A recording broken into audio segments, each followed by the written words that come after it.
YBR Infra's duplex villas, 90 lakhs onwards near Adipatla, Hyderabad.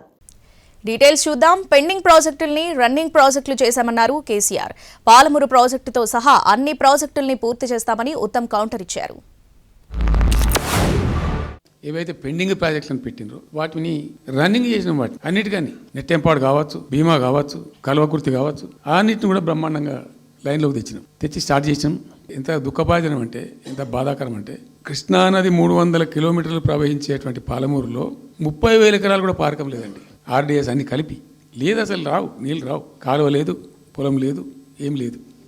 అందుకే అది వలసల జిల్లా అని పేరు ఎందుకు వచ్చింది పాలమూరుకు? వాళ్ళ హయాంలోనే రివైజ్ ఎస్టిమేట్స్ కింద ఆ ప్రాజెక్ట్ కి 55,000 కోట్లు అయితే అని అంచనా వేసింది. 27,000 కోట్లు ఖర్చు పెట్టి ఒక్కెకరం కూడా మరి ఆయకట్టు ఇవ్వలే. మేము అధికారంలో వచ్చిన తర్వాత సుమారు పాలమూరు రంగారెడ్డి ప్రాజెక్టు మీద 7,000 కోట్లు ఖర్చు పెట్టినము. పాలమూరు రంగారెడ్డి ప్రాజెక్టుతో సహా ఉమ్మడి మహబూబ్నగర్ జిల్లాలో కల్వకుర్తి, నెట్టెంపాడు, భీమా, కోయిల్ సాగర్ ప్రాజెక్టులు పూర్తి చేయడానికి కట్టుబడి ఉన్నాము. కృష్ణా బేసిన్ లో ఉన్న SLBC డిండి ప్రాజెక్టు పూర్తి చేయడానికి కట్టుబడి ఉన్నాము.